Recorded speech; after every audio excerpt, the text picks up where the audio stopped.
Today I'll show you very unusual and interesting video on superbikes that are in the shadow for some reason. Every hearing the names of this motorcycle your eyeballs are expanding, but it's a fact.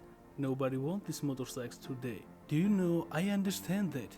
Because when you build a very powerful superbike, it definitely needs an exclusive, individual line that sets it apart from everyone else.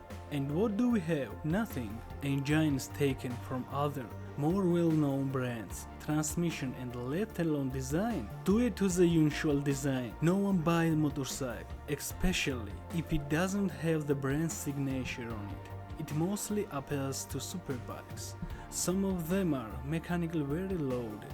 Are you kidding me? In the case of Yamaha, when two tires are in front, and what if one is slightly inflated over the other? And what about the suspension system and shock absorber? Do you understand what I mean?